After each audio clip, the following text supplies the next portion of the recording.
welcome back to the studio for another installment of the 94 podcast. I'm joined here with some guests, and I'm also here with my co-host, Jim Bushy, live in Green Bay, repping the Vikings colors for Packer Week. Love that. But yeah, I'm Brook, Eddle. I'm joined here with Cody Homdahl. Yeah, you go ahead and introduce yourself, and then also everybody can introduce themselves. We got some of the players here that Cody coaches as well and is part of the organization, the St. Paul Bears. Wyoming Cavalry. Yeah, thank you for the correction there. No worries. I'm Cody Homdahl, defensive coordinator, assistant head coach for the Wyoming Cavalry. This is my first year with the team, coming from the St. Paul Bears, coming from a championship-winning organization and just a winning tradition. I'm excited to bring that over to Wyoming, along with a few of my dogs with me. We got DK Whitfield, Brad Buckman, and Tyree Bostic. And we're just excited. We're getting ready for training camp and tryouts and then training camp, and just ready to get rolling. We got less than a month, 28 days. And with the holiday season, time's going to fly. So we got to get ready. For sure. I know. Thank you for that introduction there, Cody. A lot to unpack here on the 94 podcast, and so grateful to have you guys here at the table in studio to talk football. And DK, we could start with you in regards to just like your story with football, and everybody can go ahead and introduce themselves with their story about football and how they got involved with arena football. Started off as a basketball player, actually. But then about 9 years old, discovered a football team. Well, they more like discovered me. I was always like the biggest in the room and whatnot. Bethune Bears, that's what I started off with. And 9 years old, and then just kept on going. Played for Robertsdale Cooper High School. Went to Southwest Minnesota State University. And bounced back to a JUCO, Iowa Central. Came back home. Somebody told me about semi-pro. Told me, I could still go get some film, get back in college if I wanted to. I was just like, I kind of gave up on the whole college thing and came back and just had fun, just playing the game down. It grew to love. And then here we go now with arena and getting back to it, just having fun and collecting the check to do so. That's awesome. Yeah, like, and you're representing the local community here. You said Cooper Hawks, and then also attending, you said Southwest? Yep. Southwest. SMSU. SMSU. Cool. That, and being able to like play football, like what does that mean to you today? It's my outlet, man. It's home for me. Anybody who get on the field with me know it's a switch that's flipped. It's just like I'm not this person at all. I just turn into just a different person, just happy but angry at the same time. Like, just channeling that anger just towards just hitting somebody, that physical contact. I love it. I love a competitive nature. I love just being around winning culture. And it's just an outlet for me. It's therapy for me. I look forward to every football game that I go into and leave real satisfied. For sure. Absolutely. Just having that winning mentality. Yeah. Absolutely. Losing never a possibility. What's that? Losing is never an option. Losing is never an option, right? Non-negotiable, for sure. Yeah, we'll go ahead and have you also tell your story about football. Yeah, so similar, backstory. I've been playing since I was a kid. Grew up in Andover, graduated in 2013, so that's where I was playing at. Always wanted to play college ball. Worked my ass off. Unfortunately, that dream didn't come to fruition when I was at St. Cloud State. I had a couple tryouts set up, but coach decided not to show up. And so I kind of gave up on that route and discovered semi-pro football. And so 10 years of playing semi-pro and then a couple arena opportunities with the Minneapolis Warriors and discovering, the game and how different it is, how fast-paced, the atmosphere and the interaction with the fans was crazy. And so when the opportunity came with the St. Paul Bears to play at home, it was a no-brainer. Absolutely. So you're following Cody from the St. Paul Bears to the Wyoming Cavalry. Yes, sir. All right. Awesome. All right. Last but not least. So my football career started back when I was 4 years old in Florida, and everybody knows Florida is a great hub for football. And just come from championship winning teams down there, and I was one of the guys that was always older but lighter. So I just always felt like I had this chip on my shoulder to try to play bigger than what I was. Not too many guys were playing both sides of the ball, and that's something I felt like has stuck with me. I got the opportunity to go to Bethel College in the NEIA and be the only freshman to play every single game for the college, and I played at free safety the whole year. I ended up leaving there, and my mom passed away my freshman year of college to cancer, so I just had a lot of stuff going on, and got back home to Florida and realized, want to keep going to school, want to keep playing, and I ended up going to Botanu in North Dakota, to a JUCO up there, playing corner, and then still some shaky things with school-wise, just trying to find myself, and I ended up at Rochester Community College for about 2 years during COVID, and I ended up with a full ride scholarship to William Penn University. And then that's where, I was engaged and just life was hitting, and I was there for about a month and a half, went through camp, went through our first game of the season, and I left school. And about a week after I left, I got a call from one of the IFL coaches with Quad City Steamrollers asking me to come to camp. And that's how my whole arena dream and journey came about. I didn't come in as prepared as I was. I gotten cut from Quad Cities and Duluth as well, but it's still, I got that dog in me. I know what it takes to, you're not prepared this time, and got to get it right this time. And I hope to come in here with Cody to lead a team. And I loved how he coached me with our semi-pro team in Rochester with the Freeze, and I know what he's about, and I would like to be a part of this journey as well. That's awesome. Thank you for sharing your stories. Thank you. And then Cody, you can kind of also add some color too, as well as your story about football, and also what, all these players mean to you. Yeah. I mean, I played in a small town, Cannon Falls, both sides of the ball, wide receiver, defensive back. We were just a running team, so I didn't get a lot of spot at wide receiver. Just loved the defensive back position. Just loved hitting. Was going to go to Rochester Community and Technical College down with you and play, but my grandparents got sick. I grew up on a farm, so I had just chose to go back and help them out. And shortly after they both passed away, I decided to try to get back into the sport. Got a position as a defensive backs coach with the Minnesota Vipers.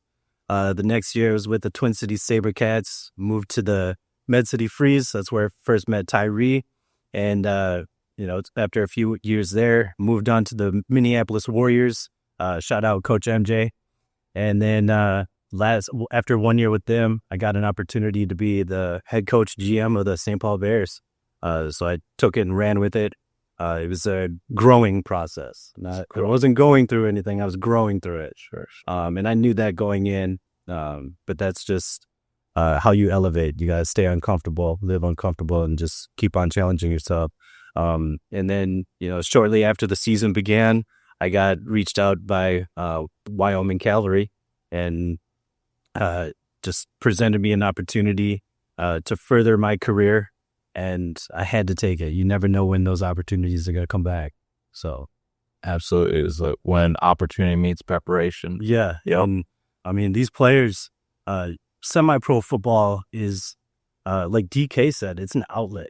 It's an opportunity for these guys to, still play that game, still be part of that family that football brings.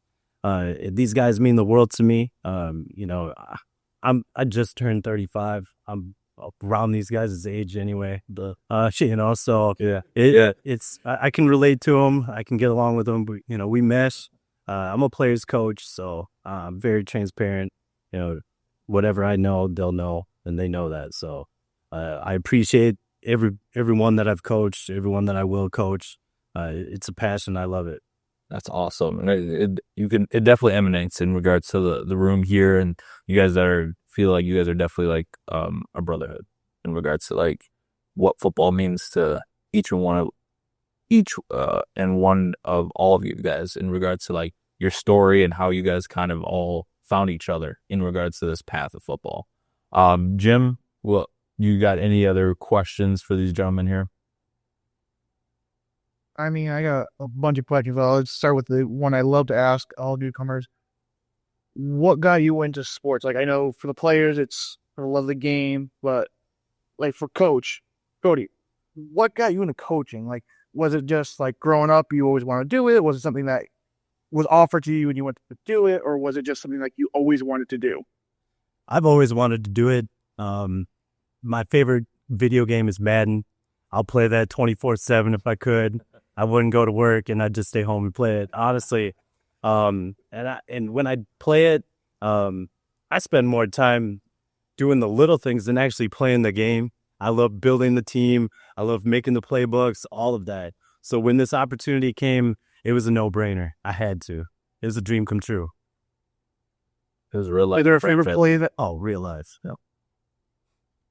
what to say, is there a favorite play that you want to take from Madden you put in your playbook at all?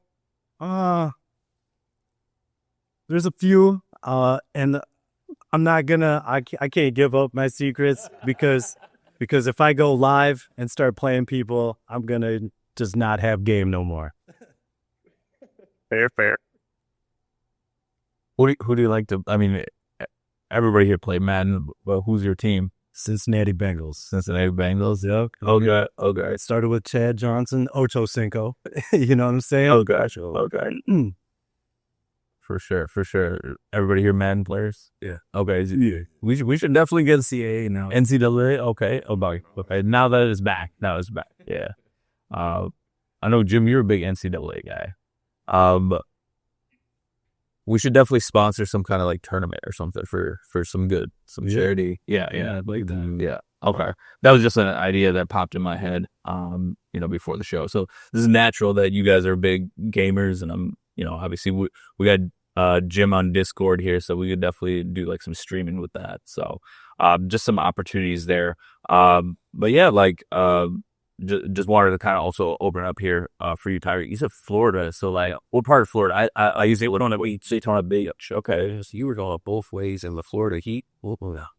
Yeah, I mean, sure. That's where we got also where you get spring ball down there. You don't get spring ball here, so it's good weather where you can be outside 24/7. And most of us, play multi-sports. So that's something I always did. My entire life was baseball, basketball, football, a little bit of soccer. But other than that, coming up here to Minnesota, like you said, has led me to meeting people with football. Like, I was in Quad Cities. There was a dude we graduated the same class in Florida. We were near the same schools, and we were like, he knew a couple people that I knew on like just the football world that it brings you to. So absolutely. And yeah, just being introduced to Cody. I don't know, like, are you familiar with Coach Chauncey? Yes. Yeah. So that's how our circles kind of collide there. So yeah, I was briefly with Chauncey on the Hopkins staff during his first year. Shout out to him too. He's doing amazing work over there. Man, I'm happy to see it. Keep it up. Yeah, absolutely. You got Coach of the Year. So yeah, we just had him like 2 weeks ago. Yeah. Yes, sir. Shout out to Chauncey. So and you said the season's coming up here. So we can talk about the season here. Positions. You quarterback? No. Or you're the quarterback. Okay. My bad. You're going to be we do maybe a wildcat with him. He's topping my. Yeah, let's do it. Athlete. So quarterback, right? Okay. Tell me about it. Like in regards to like what's the biggest like thing that you love about the position as quarterback? So honestly, I've been playing DB most of my life up until about 2 years ago. I had an opportunity to play against the Duluth Monsters in their inaugural game, and there was a quarterback needed to be played, and I knew I could step in. I threw 5 TDs versus them, and I had a couple coaches say, hey, you need to switch positions. So in the last year, I got on my semi-pro team, went out there. Our 2 starting quarterbacks got hurt first 3 games. I ended up leading us to a 7-1 record. That's the highest that they've had in their, history of Albert Lee Grizzlies. And just the competitiveness to be that leader to, hey, the game falls on your shoulders. If you make a mistake, everybody's looking at you, and to know that, hey, I can still bounce back after a mistake. And I just have been on plenty of teams where offense can't get anything rolling. Some of the quarterbacks can't get things rolling. I want to be able to take charge and be a part of leading the offense as well. Okay, absolutely. So you embrace the fact that, all eyes are on you and everybody's watching you, how you're moving and being a leader and being able to move forward. Okay, that's very cool. Tell me your position so I don't make a mistake. Oh, you're good. Yeah. So main position now is linebacker. in the arena game, there's the Mac, which is the linebacker on the field, and then the Jack is kind of like a safety linebacker hybrid. So I'll hop in there too a little bit. Okay. Cool. And I guess what brought you to that position where you were just like, hey, I want to be able to hit somebody or make some plays? So my entire life I played safety for like the first 18 years that I played football. And I grew a little bit. I played with the Twin Cities SaberCats back in 2021, and they had a pretty solid secondary.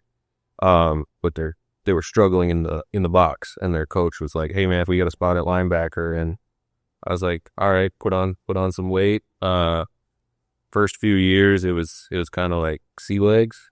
Like, even though you're playing on the same field, you're playing the same game. Like, there's intricacies to every position, and so I was used to being a top-down safety. Sure. So now going in the box against guys his size, when I've always been smaller, trying to find different ways to go about that. And then, I love hitting people. So For sure. I got that. All right. So DK. O-line. O-line. All right. You're the quarterback's best friend. Right. Yeah. You're right. And I actually take that position. I don't take it lightly. I take it serious. I love the fact that I can be looked at as the protector on the field. And, even off the field, our quarterbacks know, even on social media, regardless of what situation in life, I'm protecting the quarterback. I love that aspect of the position. Started off as a DN, actually. I was a lot lighter than I am now, a lot quicker on my feet. But as food started to taste better, I put on some pads. So then I just got strictly just O-line, tackle, whatnot. And I just like how like the trenches is like a whole separate game. It's like, you're hitting somebody every single play. Right.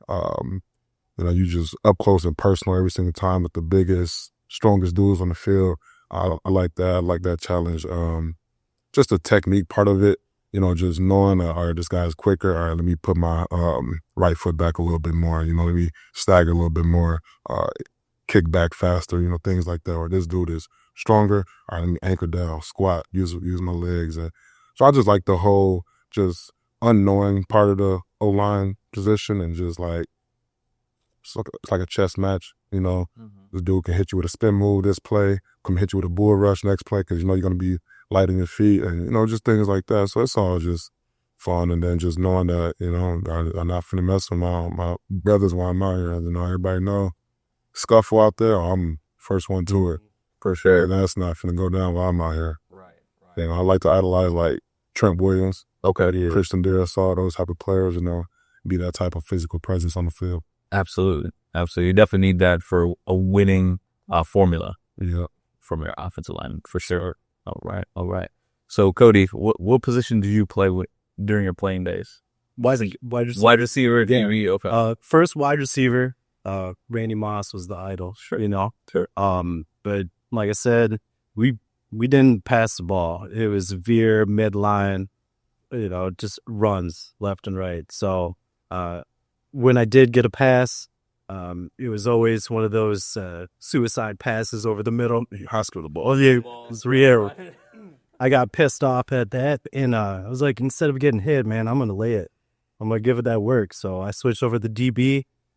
First was corner, and then I really started to show that physicality, so I moved to safety. But yeah, I like giving that work.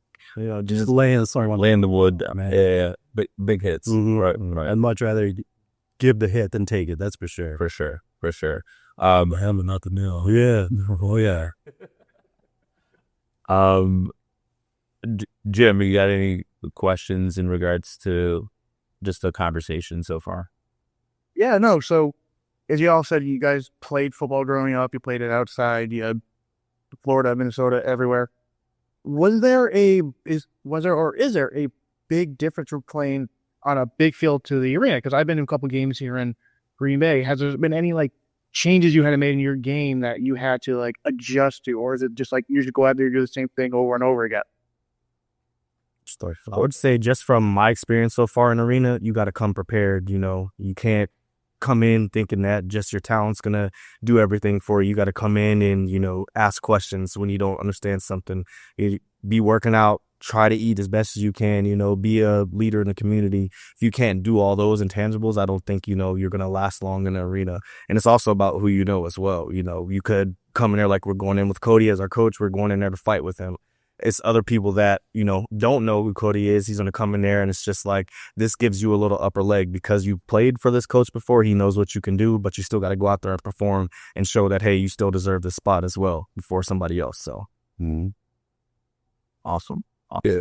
As far as like adapting to the field size, like the game's definitely a lot quicker because of it. It's more compact. Tyree was saying earlier, like you get caught with one double move and that's a touchdown because there's only 50 yards between end zones. But at the same time, like if you do your job, like you can give an offense hell as long as you're making plays. And for me, I thought the biggest adjustment was going to be the wall, but that thing is my friend, man. Buy head first into that if it means I'm putting you into the wall too. So I even hurt my neck a couple times when I'm in that wall, and then, trying to make a tackle, miss, just hit the wall head first.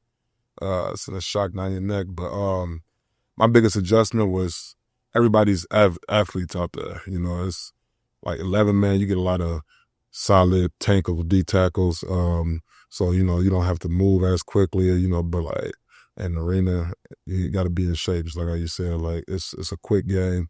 It's shorter drives, I feel like, but it's an offensive league, so you're getting a lot of points put up.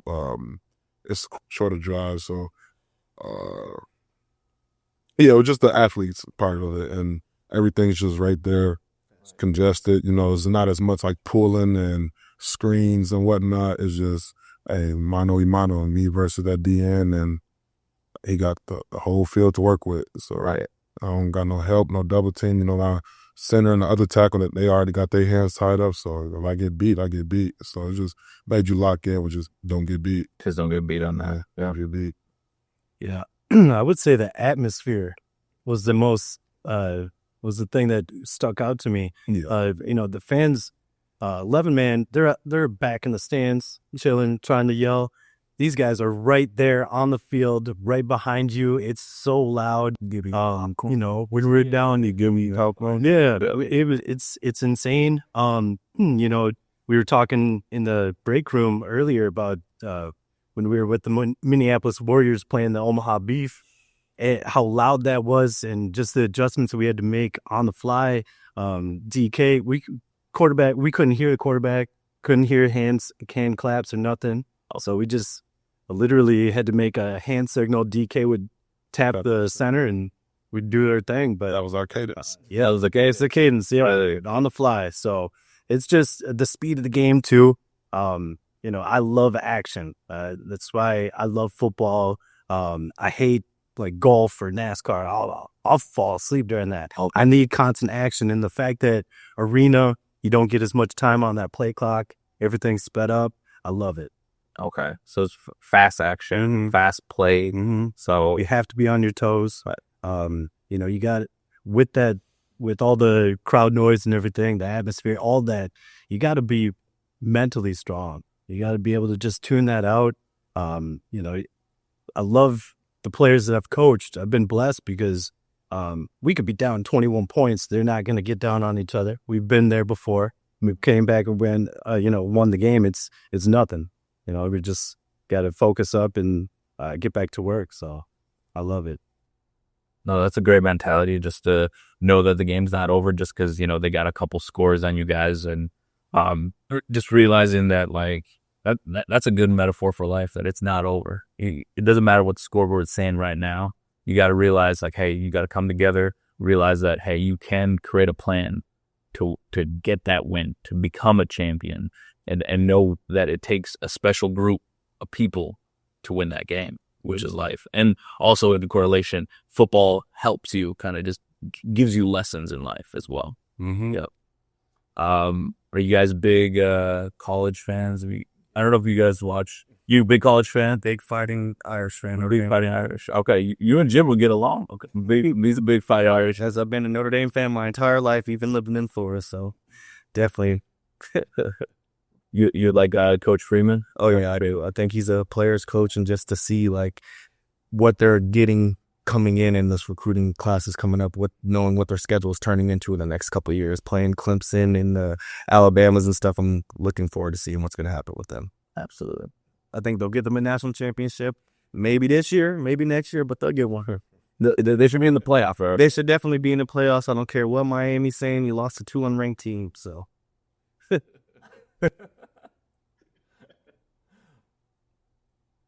Big college fan, yes?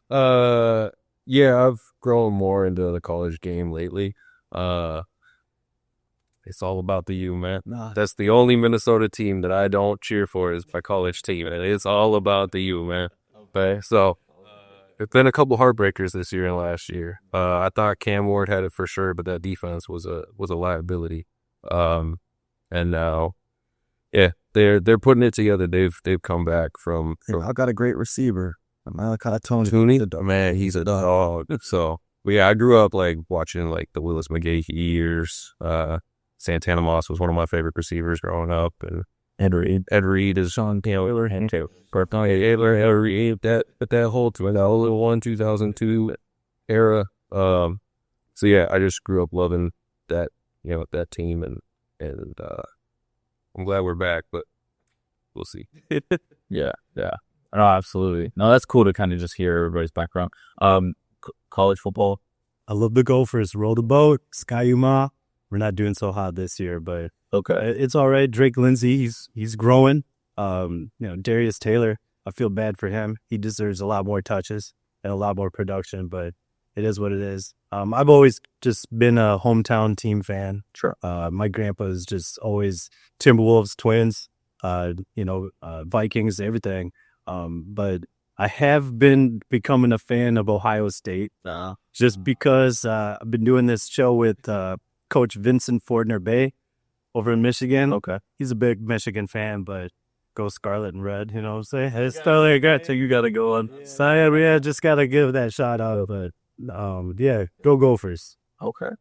I contrary to popular belief, I haven't really been a college fan. I just kind of like hear like what's trending or whatever. Lately, I've been into it more. Like Deion Sanders and Colorado Bucks. Everybody is watching them, Travis Hunter and all them get invested in their careers. If I'm a root for anybody to win, I'm gonna win. I'm gonna go for the Gophers. It's like Cody said, I gotta go. I'm a hometown fan. My favorite team across the board in any sport will always be whoever played closest to me. So, Vikings, Timberwolves, Gophers, Wild, Twins, whatever. Okay. But yeah, I've always been more of just an NFL fan. Sure. I watch the Gophers a little more now because Jackson Howard plays there. He played at the same high school as me, Cooper. So I watched to see him ball out. I remember seeing him this big, and just it's crazy seeing him just on the big stage now. Like I said, I watch Ohio State because they're entertaining team to watch. But other than that, I'm really just locked in the NFL for real. For sure. I got you. Big NFL games this week. Jim's ready for the showdown between the Vikings and Packers. And he's actually lives in Green Bay. So I actually got to visit him for the NFL draft. Jim, the whole newsroom, are they they got pitchforks and what this? They must not like you. You're not really popular, I think. Burn the car. I may not be the least popular guy here because there is a Chicago Bear fan here. But I hold my own against these guys. I hold my own. I'm trying to get a little fun bet going on, but no one's taking it. But yeah, no, it's fine. It's not so I'm originally from Connecticut, so you're not getting those people walking up to you, flipping you off, calling you all these names. It's different, but at the same time, you gotta sit your down. If you understand, our record may not be great, but hey, we're coming out. We're going to play every game. We're gonna come out. We're gonna win this game 27-26. Final kick. Putting my foot on it. Okay. Well, hopefully you can get a taker because I feel like this could be a trap game that the Vikings could sneak out. Because I'm a big Vikings fan, just like Jim is. Surprisingly, we actually ran into each other at a Vikings-Packer game about 2 years ago. That's how we crossed paths, and now we're doing a podcast together. So just a crazy way of how fate works in regards to just people's paths just crossing and just kind of hearing your guys' story. Just want to also share a little bit about the 94 podcast and how we became, you know, a podcast and a duo that, you know, we've been, you know, just having guests, but nothing like this. This is a cool experience to have you guys here and just hearing everybody's like story and how you guys are like kind of like puzzle pieces that work together. It's cool. So cool. What's your thoughts on Shedeur Sanders? Because I know that's a big topic for NFL fans. He's going to be making his first career start. What do you guys think is going to come from it? I feel like we can't expect no 300-yard, 5 touchdown, you know, blowout type of game. You know, he's still in the Browns. You know, they still got it's still the Browns. You know what I mean? You know, they paid their top quarterback a lot of money, which, you know, obviously takes a lot of money from the talent you can surround him with. So it's like, you know, just the talent not really there surrounding him.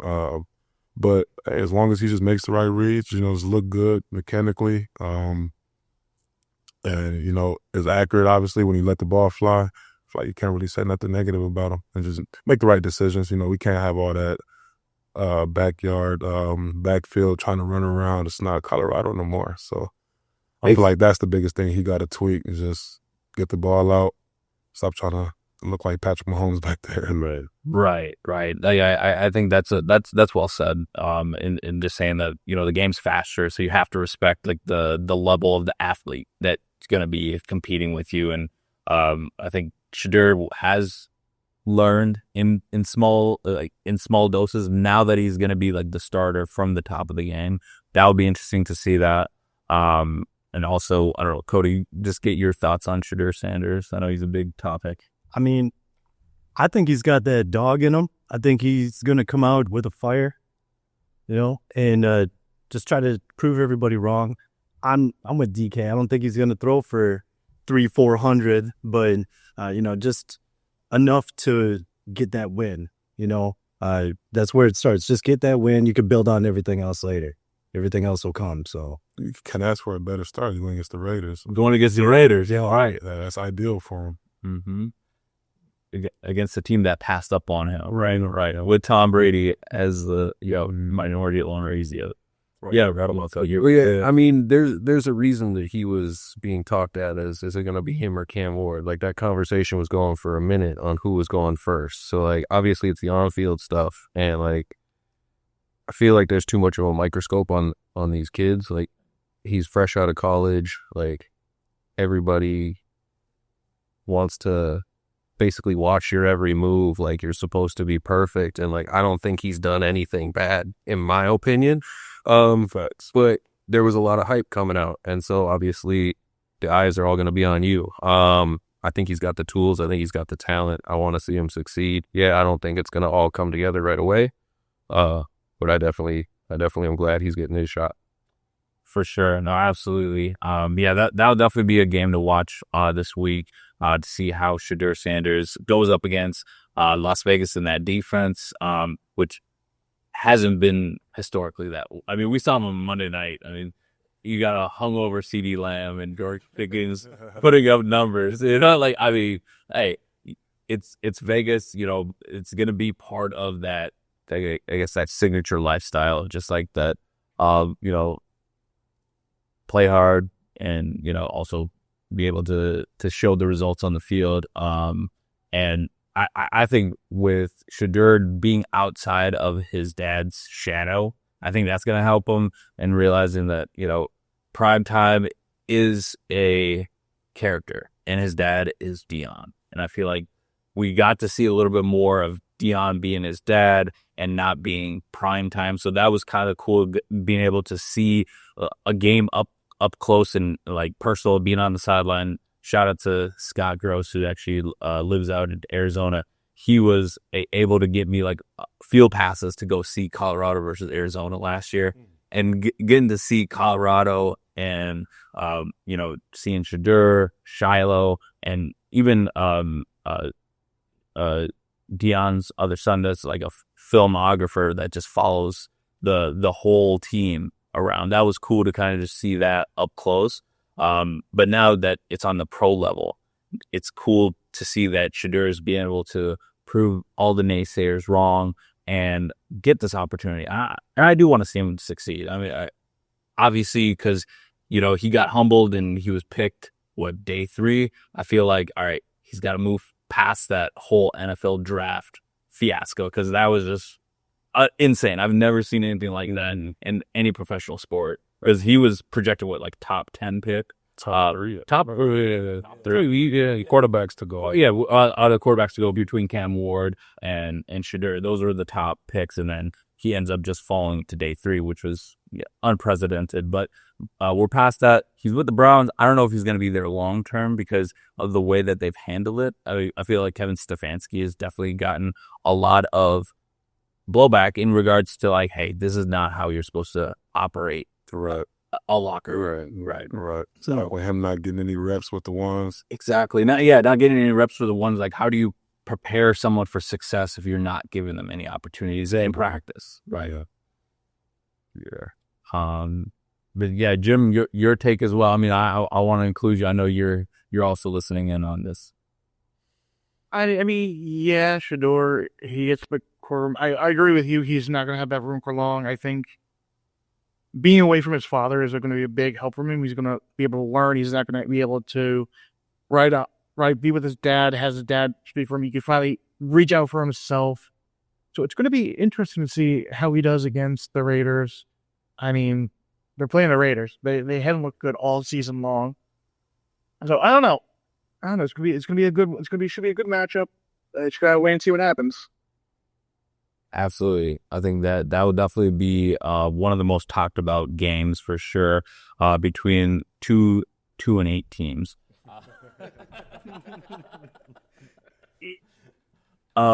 Quick update. I know we got a Gopher fan here, and we also have a Miami fan. First off, we have the University of Miami is up 27-10 right now. That's a fourth quarter score. And I did see with the Gophers, it was 35-35 all. Oh, so Northwestern? Against Northwestern, yeah. So I know that was just kind of mind blowing in regards. That game's being played in Wrigley Field. I'm a big Cubs guy. Yeah, that's cool. That's a cool venue to have. Yes, it's a good game in Wrigley, but against Northwestern. I mean, they played Michigan pretty tough last week too. Northwestern. I know it's Northwestern. Say did Michigan win on a game-winning field goal, or was that? I think I think they did win last second. Yep, field goal. Yep. That was a good game last week. Playing down to the competition. I know that. That's it though. With a lot of college football is kind of any given Saturday. I don't know if you saw South Carolina and Texas A&M. South Carolina jumped out to a 27-3 lead, and then Texas A&M start back, and then they had their biggest comeback in school history. Down. I think it was down 27. They were down. I think it was 31-3. Yeah, 30-3 or 30-3. Yeah, 30-3. Yeah, final score 31-3. Yeah.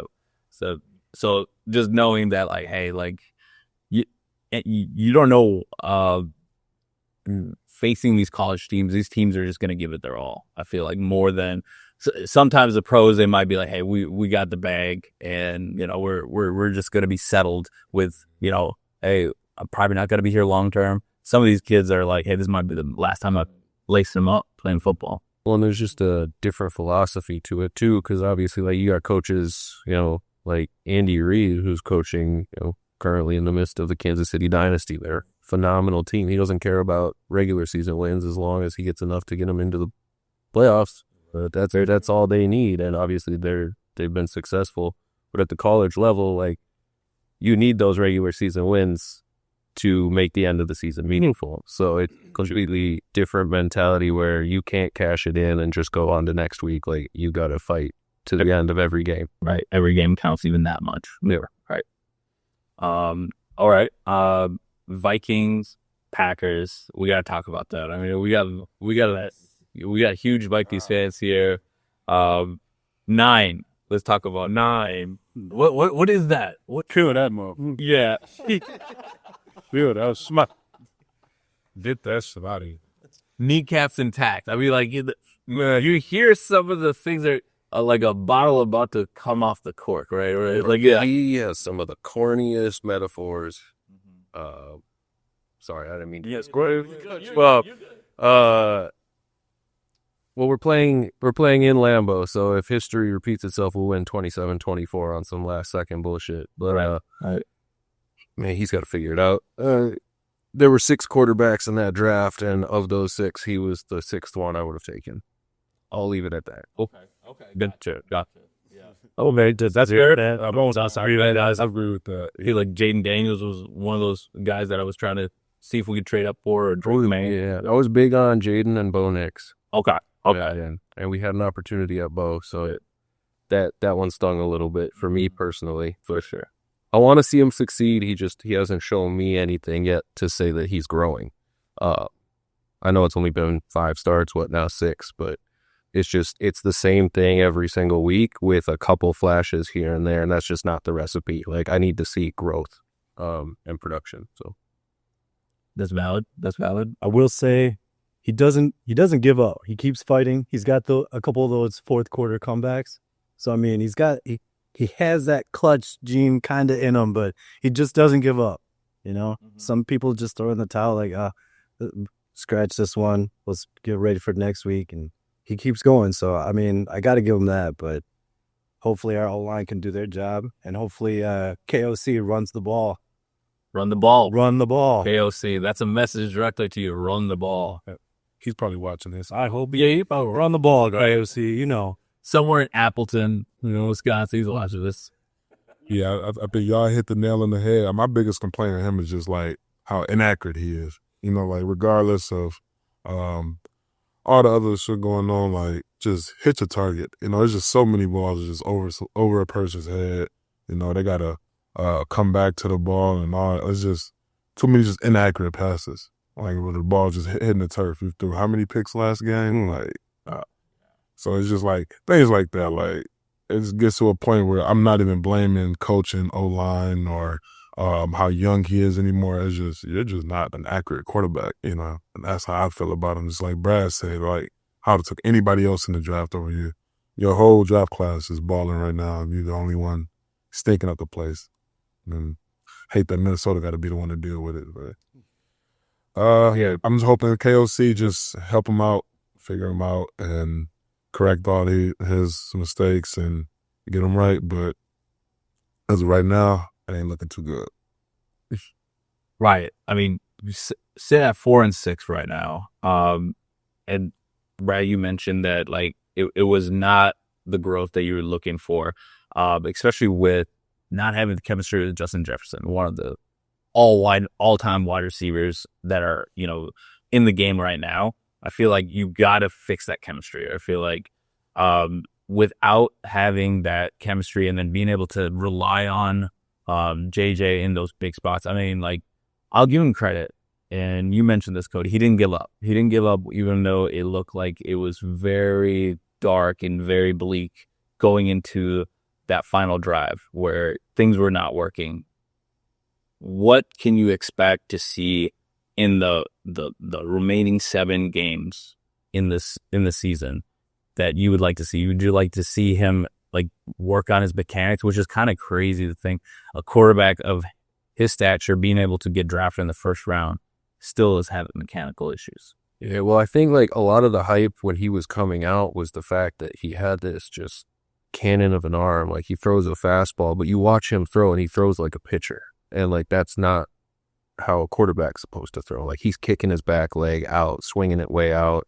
He's not staying balanced. And like I'll give him that. Like some of the plays he did make last week, receivers dropped the ball, but they're also very sure-handed receivers. Like you got Adam Thielen, Jordan Addison, and Hawkinson dropping passes, and they've always been like, well, Hawkinson and Adam Thielen were always like the third down sticks guys. Like we need a first down, like they'll catch it. So that tells me that the ball's also coming in too hot. So you got to learn how to put the right touch on the passes, not just get it there as fast as you can. But for me, like I wouldn't mind being at 4-6 if there was visible growth. But how do you start the Detroit game with 2 great drives and then you don't play very well the entire rest of the game?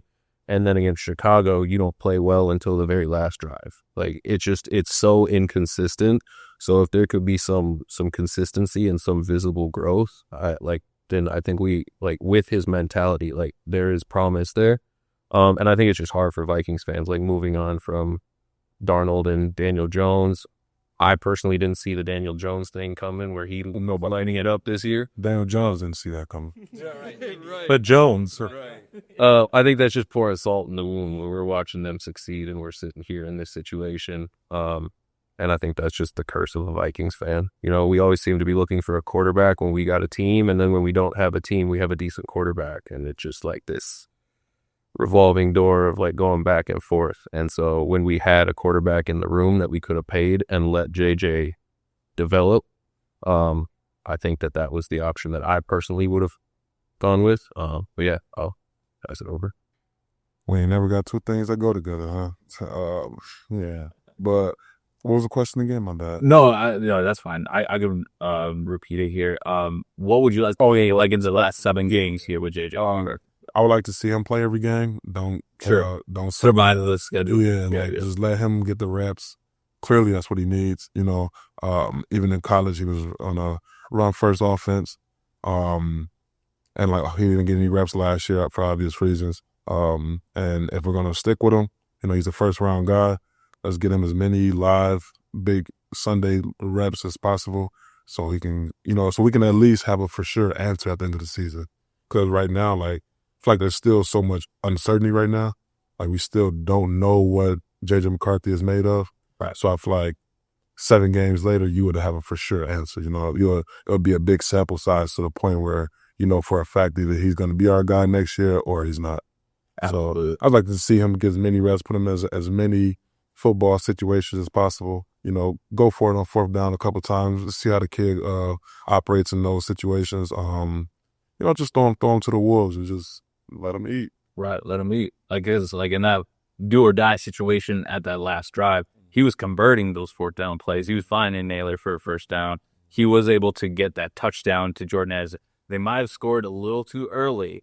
And that might have come back to like, yeah, they were talking about like this, like during the game, like Tom Brady was breaking down the game. They said like, well, they got about like 50 seconds to score here, but that whole offensive drive, they were just like, we just got to score. Because like there was no guarantee at that point. With a quarterback like that and defense like that, if I'd had a say so in doing it like that all over again, I'd do it like that again. Just because I'm gambling on our defense over trying to kill clock just to, you know, guarantee a touchdown for J.J. McCarthy. That's not what I would have gambled on. So I feel like it was still a good thing to do in that time with who we had. Absolutely. You want to build off that momentum, especially with a young quarterback. You want to be able to finish off that drive with the score, being a go-ahead score as well. Kick return killed. Killed us for sure. Ivan Pace Jr., stay home. You don't need to be the hero. Don't be the hero when you don't need to be. Yeah. IPL. Yeah. I'd say for the remaining of the season, I just want JJ to stay healthy and get those reps. You're not going to learn without the experience. It's just not going to happen. I want him to put a little bit or take off some of that speed off the ball, like you were saying, put more touch on it. It doesn't always have to be a fastball. Most importantly, I want him to end the year more touchdowns than interceptions. That's the most important thing to me, at least. You can build off that. I just don't want him ending up with 10, 12, 15 plus interceptions on that Jameis. On the road to Jameis Winston. It's a 30 for 30 score. Yeah, or you know.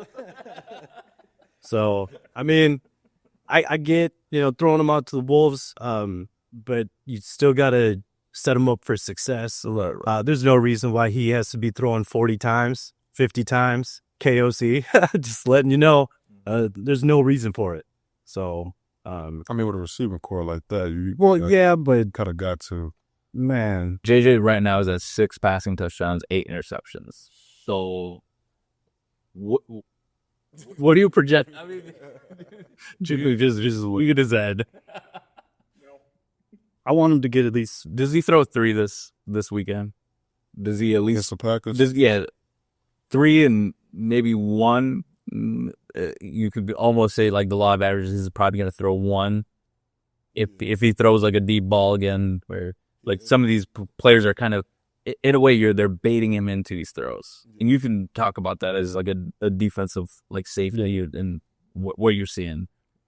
Yeah, I think once he moves around a little bit and the pocket starts to collapse, like he's got the athleticism to make the play, but then he does have a tendency to just see his guy downfield and throw it up. And, he's telegraphed a few passes and defenses are definitely catching on to that. His eyes go straight to his target.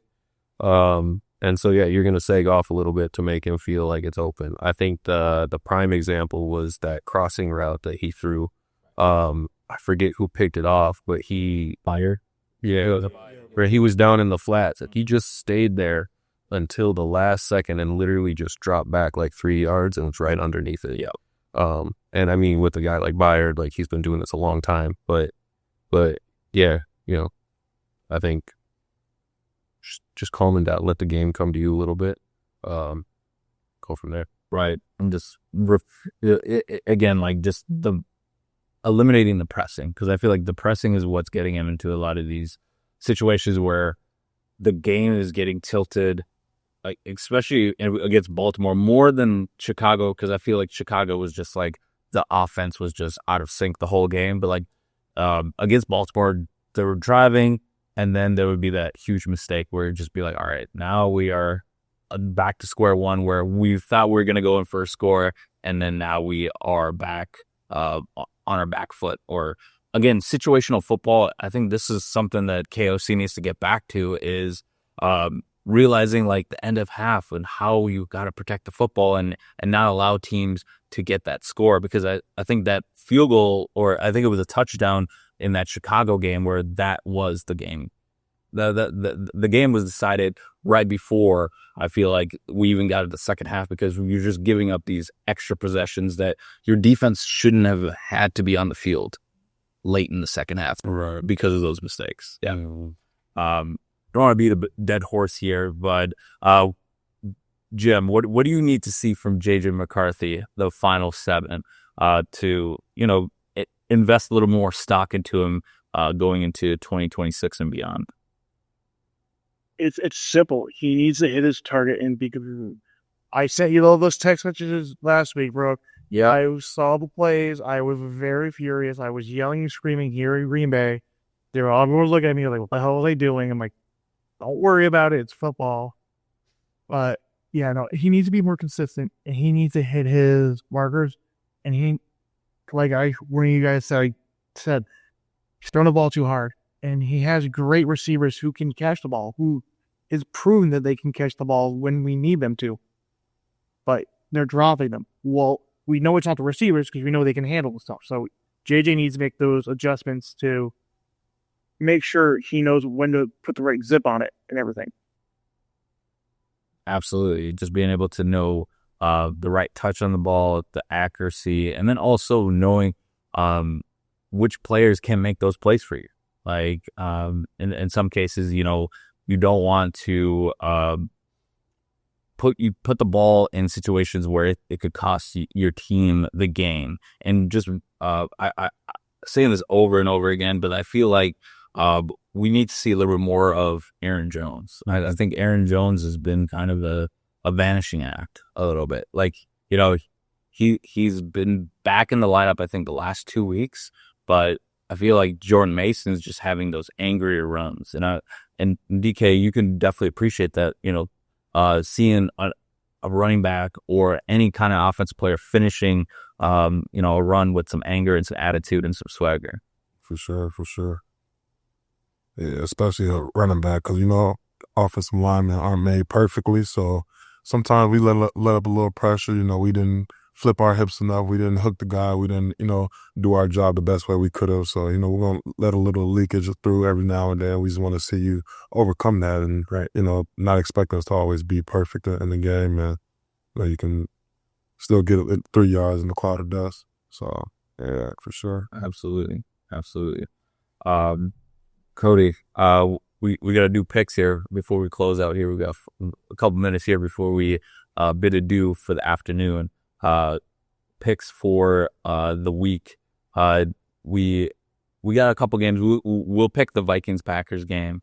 But the picks that I do want to go through, it'll just be 4 games that we're picking. We're going to start with the Sunday night Buccaneers. Tampa Bay Buccaneers are going to be going on the road to Los Angeles, playing the Los Angeles Rams. So we start with Brad here. Just looking to the right. I'm going with the Rams in this one. Matt Stafford's been playing out of his mind. That team, I mean, offense and defense is just, they're a complete team. That defensive front is no joke. And they cause problems for offenses. Earlier in the year, I think it would have been a harder choice, but Baker doesn't have anything to throw to right now. No Mike Evans. No Mike Evans, no Godwin. And Luke has been hurt. Banged up, yeah. So it's just like he's losing receivers, and that's been affecting his play. He went from MVP talks to back to playing average football. Just the guy. Yeah. So yeah, I'm going with the Rams. Okay. Cool. I got to go with the Rams with the way that Matthew Stafford, Sean McVay has been calling a lot of 13 personnel. I don't know if you're familiar with that. They're running 3 tight ends, and he hasn't been doing that like in all of his coaching career. I think it's been 84 plays in his entire coaching tenure with the Los Angeles Rams, and that's including a Super Bowl win. And now that he's done so far this season, he's already surpassed that in regards to how many times they've ran that 13 personnel with having 3 tight ends there, making sure that they're basically ancient quarterback in Matthew Stafford doesn't get hurt. And I hope that KOC see that as a KOC. Mm-hmm. Yeah. Mm-hmm. KOC, I hope you see that in regards to like what your mentor is doing with the Los Angeles Rams, and having 2 great assets in Devontae Adams and Puka Nacua, and letting them actually be able to get that time to get open and make those plays. And also a strong running game, Kyron Williams, and also Blake Corum, former teammate of J.J. McCarthy. So it can be done with a balanced attack. But I like the Rams, and I know this is a little bit of a long-winded answer, but I'm going Rams in a close game. I don't know if Bucky Irving, former Gopher, is going to be back activated, because there's been some rumors that he's back, and then they're like, all right, we're probably going to rest him because Sean Tucker just blew up for 3 touchdowns in the last game against Buffalo. So I'm sure all the fantasy gurus out there is telling me like, no, we don't need Bucky back. We got Sean Tucker. He's going to be the new Doug Martin. Rest in peace, Doug Martin. Yeah. But yeah, I got Rams. It's going to be an entertaining game, though. 27-17. I'm going to go with Rams, but I wish I could pick the Buccaneers. It's just, like you said, Buccaneers wide receiving core is done. They're just hurt. Both quarterbacks can sling it, and they will, throw for 400 or 500 if they need to, but without that receiving core, it's going to be tough. Matt Stafford's been doing it longer. Baker Mayfield's just now starting to find some success after the past couple of years, but I'll go with the Rams. Okay. Matt Stafford and Sean McVay for the win. Matt Stafford, is he still leading the league in touchdowns? I believe those that don't see. I think it's like 26. Buccaneers defense slowing him down. Yeah. But I feel like Baker Mayfield is like out of all quarterbacks in the league, I give him the most dog mentality. So I feel like he is going to make it interesting. He's not going to lay down. But I see a little bit more higher scoring than 27-7, or like 27-20, 21 or some shit like that. Okay. That's what I'm predicting. But yeah, Rams. Rams. I gotcha. So Rams across the board. Jim, your prediction of the Rams Buccaneers Sunday night tilt.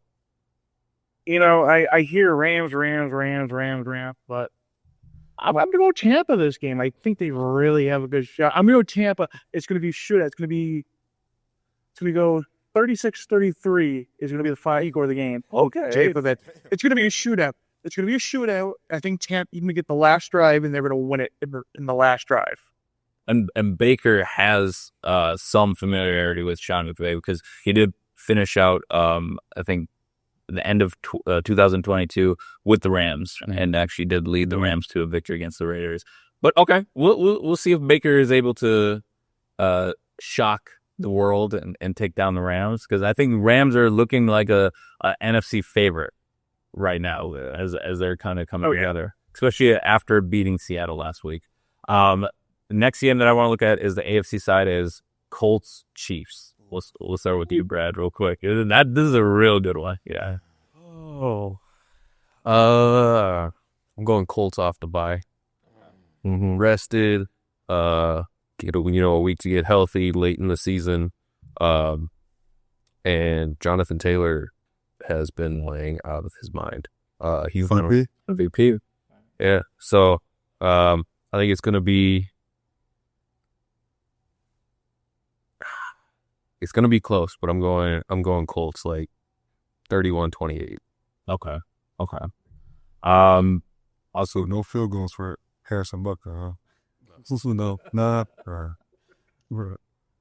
I got Colts. I'll keep it short. Colts. I just feel like the Chiefs' defense is not reliable, so that's why I got to go with Colts. Even though it's an Arrowhead, I really like what Jonathan Taylor and what Indianapolis has done, being able to mix up the run pass, and Shane Steichen being able to take over this Colts team. And actually, a lot of people didn't believe in the Colts being able to be a powerhouse and leading the AFC and the NFL in a lot of categories. So I got Colts winning this game 24-10.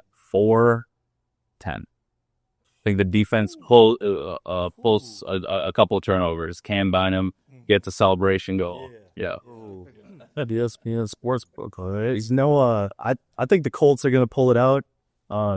You got to believe, and you got to have faith, and you got to buy in, and that's what they've done so far this year.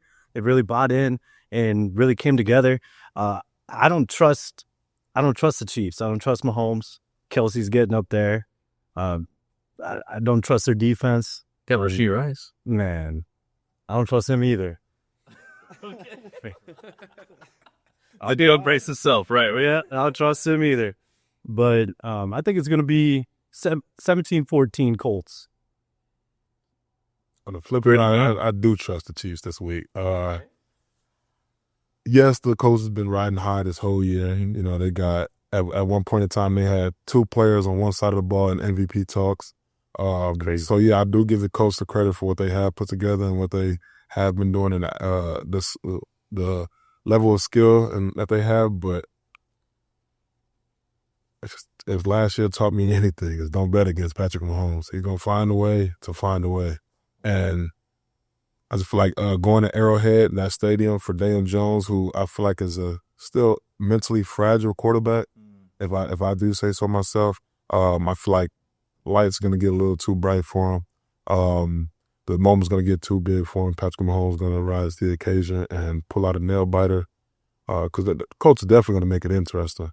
They very much can win, but if I have to put the money on it, I'm going with Chiefs in like a 30-27 type of game. Okay. So it's back and forth seesaw kind of game. Harrison Buck, the game winner. Harrison Buck through a game winner. HB7. Grew up and up. Always be figure out how. All right, Joe. All right, I gotta go with the Chiefs again. I mean, the Colts are coming off on bye. You're rusty. I'm a big fan of rest versus rust. Like the more you play, the more you get. Yeah, you have a chance to get more players back from injury, but I just don't think it's a game in Arrowhead. If it was in Indy, I'd say maybe Colts, but I think in Arrowhead, I think that atmosphere there has a greater dash than you go visit Indy. I think the Chiefs are going to ride high on that. Daniel Jones, he's not going to have the capacity. I'm going to do 31-14 in final Chiefs. Oh, yeah. 17-point win? Yeah. If they're in the Colts are not going to get those points till the halfway through the third quarter onward. All right. Okay. All right. So this will be the third one, is going to be Steelers, Bears. We got the Steelers going to Soldier Field will Aaron Rodgers suit up for this game? This is going to be the I own you game. I feel like the recent news have been kind of leaning towards Aaron Rodgers suiting up. You know how they cleared up the rumors that he didn't need surgery and all that. So I feel like they're just giving us a little foreplay for the big show. You know, like he's gonna go play I still own you. Yeah, still okay. And if he suits up, Steelers. If he doesn't, Bears. That's what I'm going with. I just feel like the Bears are not a good team. Like, yeah, I know they're at the top of our division. Yeah, I know they just beat us, but look at how we lost. Like, look at the level of play they actually showed on Sunday. And like, they're not doing anything exciting. It just We lost it. They didn't beat. it's just Christmas for them. Gifts are just falling in their hands, and that's just one team in our division I just don't respect. The Bears. I tip my hat to the Packers and Lions any day, but just the way the Bears just play, I just never felt like they were capable of doing anything big. So I'm going with Steelers, especially with all the talent they got on the Steelers, offensively and defensively. You know what I mean? So yeah, I'm going with Steelers in like a 24-10. 24-10. Okay. If Aaron Rodgers played it. If not, to flip the score. Yeah, but right. Yeah, you can go. Or you can go. I think whether or not Aaron Rodgers plays, Steelers are gonna win it. Bears are just horrible. They're getting lucky. Yeah, they're horrible. Caleb Williams is horrible. You can't say horrible. Say they've horrible. Rick scraping the bottom of the barrel. He sees them in a row. Scraping the bottom of the barrel. So we said that JJ was the 6 out of 6 quarterbacks I would have taken. Caleb was 5th. Okay. But Definitely, yeah, you're right with that one. Yeah, Caleb fifth. Yeah, I wasn't too excited about Caleb. yeah, but I think it's gonna be low scoring. I think it's gonna be like 13-10 Steelers. I don't see a lot of scoring, just defensive. Okay. DK Metcalf for 2 touchdowns. Love to see that. Yeah, that's your point. Hoping Steelers just blow them out, especially after all the trash talk that I got from all the Bears fans that I know in having lived in Chicago. So I got Steelers in a blowout. Want to see Aaron Rodgers definitely give it to the crowd one more time. I think this is going to be for the farewell tour for Aaron Rodgers because I know he had this game circled on his calendar. So I think this will definitely be a huge game for him and the Steelers. Mike Tomlin realizing what's at stake. The Ravens are right back on their heels at 5-5. You cannot go down and lose this game to Chicago. I feel like this is a gotta have it game for the Steelers. I think Steelers win this game going away 37-14. 37-14. I think they get like a punt return. No, I feel like they just like turn the ball over. I think their defense gets involved. Yeah, never call it. Sorry. Yeah. Your head turns so quick. You're not good, bro. That's why the pick through of the 37 is crazy, though. I love to see it, though. Yeah. Yeah, I'm not going to say the Bears are horrible. You don't win 7 games being horrible, but they have been definitely playing above their capabilities. If you look at the game last week, they should have whooped us with how we played. And why didn't they? Because 9 came out onto the field. Right. So Literally because we're garbage, they're trash, and just I feel like they've been playing, things have been falling their way and they've been playing a little bit above their capabilities. I'm giving this one to the Steelers. It's 2 old school teams. It's going to be a low scoring fight. I'm going like 20-13 Steelers. Okay. So, less of a gap than the 30-30. So it does. Okay. All right. So we got Jim with your prediction. Simple. It's going to be Steelers. It's going to be 21-13. 21-13. It's going to be close.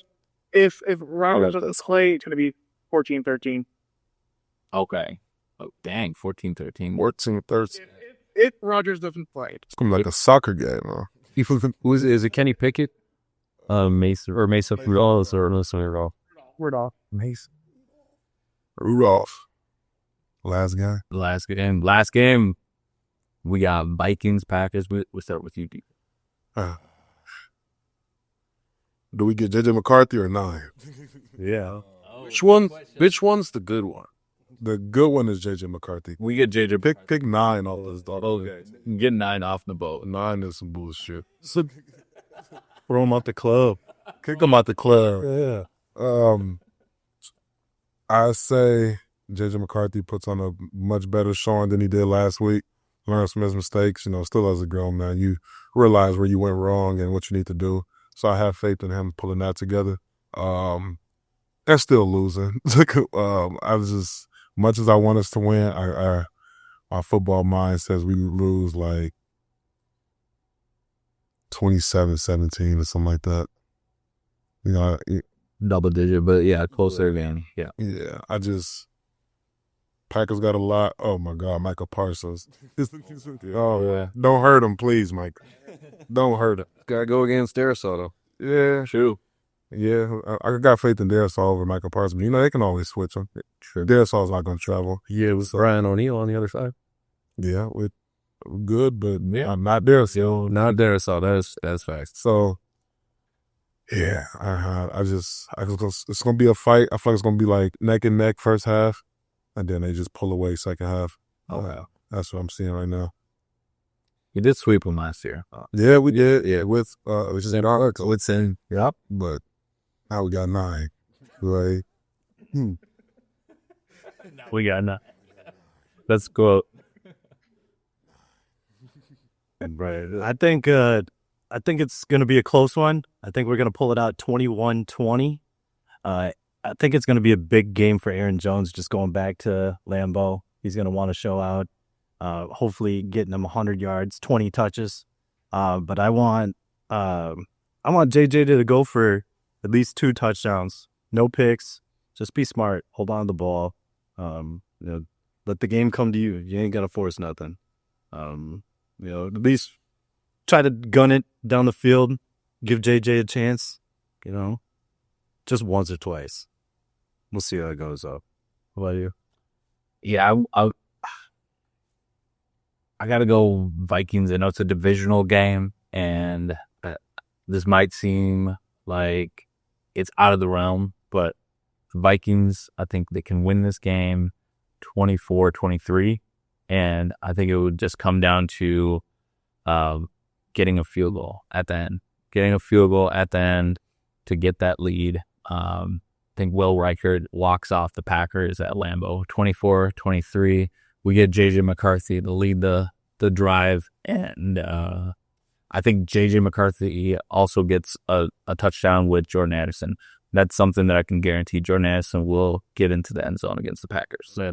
He's on my fantasy team. Yes, and he owns the Packers. He's an owner of the Packers. I'm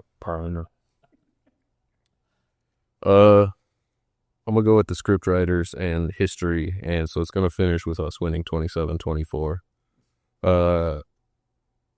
But for me, it's Jordan Love's banged up. Josh Jacobs is banged up. We've done a pretty good job of containing Jacobs the last couple of years. And I like Harrison Phillips, though. Right. Yeah, but now we got Hargrave and Redmond. Redmond's been balling. Redmond's been balling, man. I like our defensive front. We were getting pressure on Caleb Williams last week. Love's not quite as mobile. I swear to God, we lead the league in almost sacks, though. We're freshers. So, sacks. But so I think that we're going to be able to hold them, and Jordan Love's going to be Jordan Love. Anytime the pressure gets, comes, he likes to turn that ball over. So I think there's going to be a defensive touchdown, and it's going to be 27-24. And I hope. And it doesn't matter if it's Toyota-thon. The Packers are still losing. I think these Packer fans keep saying it's Toyota-thon, and Jordan Love plays just phenomenal during this time of period.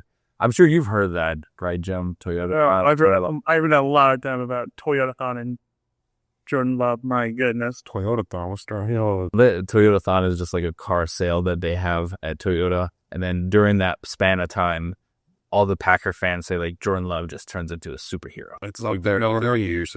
I've never heard of it. I thought it was something to do with the discount double check or something. Oh, right. They're trying to manifest that, right?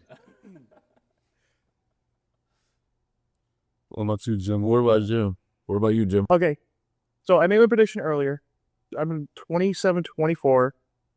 It's going to be a walk. It's actually not going to be a walk-off kickoff. It's going to be a blocked kickoff at the end of the game as the Packers try to tie it. They're going to be at the 45-yard line. They're going to attempt to make the kick. It's going to get blocked. And the Vikings will recover it. They're going to go down and just let time run right off. That's how they're going to win it. Sign me up, blast. That's it. That'd be great. We needed that last week. It's a week late, man. I thought we had it. I was like, knowing us, we're going to block this field goal. Seeing it go between the goalposts was like, yeah, turn the TV off. Yo. Shout out Kendrick. Turn out the TV. Turn that TV off. Right. But yeah, we do appreciate you guys taking time out of your day to jump on the podcast and tell a little bit about your own personal stories, and then just talk football and just chop it up. And I don't know, we'd love to have you guys back. We'll just throw that out there right now. We'd love to have you guys back and just get continued updates on your stories and updates on just like what's going on with you guys. So absolutely, thanks for having us. We'll be on the Monday next time. Yeah. See you. Thank you, Jim. Yeah, appreciate it. We got going on. Thank you, Jim. All right, until next time, we'll see you guys at the TOP. We're out. Go. Dude, I love that.